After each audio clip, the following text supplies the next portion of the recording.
Okay, good evening.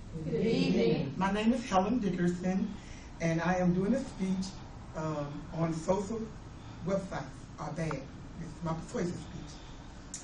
I want to start off by saying how unsafe the internet is, and why certain sites are not safe for our children. There are many vulgar and sexual sites on the internet, and yes, they mostly come from social sites. Technology has advanced where now you can simply place a disturbing video on the wall of your social site or simply email it to someone. There are many social sites such as MySpace, Facebook, and Twitter that have corrupted a lot of minds, young and old.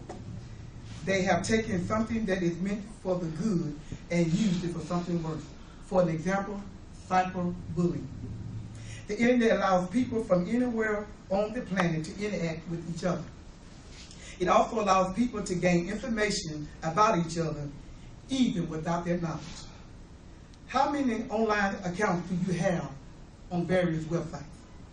Are you effectively monitoring how your personal data is being used? Do you really want companies to know your information about your personal data and how it's being used?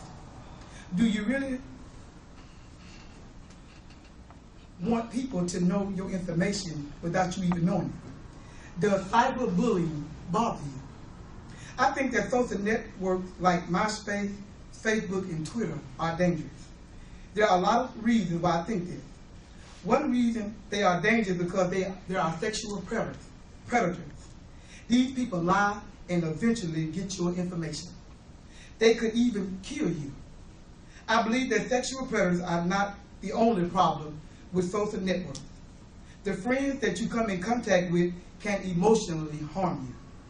Some people have committed suicide because of messages, comments, or anything else that people have posted on social networks. Social networks can be a good place for meeting new people, but you need to be smart while using them. I think that people that use the social network can be safe by not giving out their personal information like their address or their school schedule to anyone that you don't know. As to committing suicide, you should know not to be saying anything bad to anyone because you never know it could cost them their life. MySpace is one of the largest social networking websites that exists today. According to MySpace, their networking services allow their members to create unique personal profiles online in order to find and communicate with old and new friends.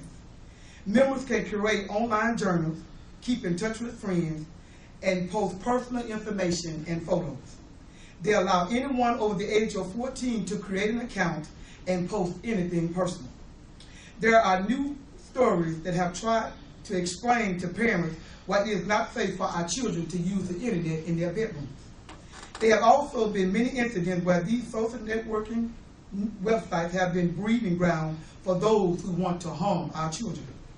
Just this past August, a 15-year-old Washington girl was lured away by a man that she met on MySpace.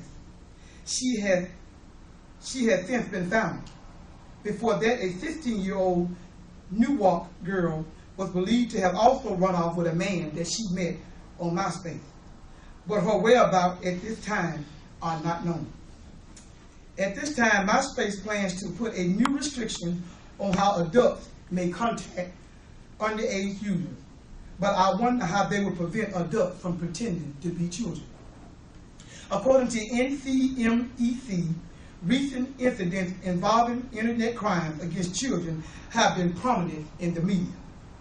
In some instances, the crimes have involved suspects and victims who meet each other on social networking or blogging sites such as MySpace and Facebook. Here are some tips below to try to help keep parents and their children safe while online. Keep internet out of your children's bedroom, and be sure to monitor your children's internet usage. This includes who they email, who they chat with, and all their websites that they visit.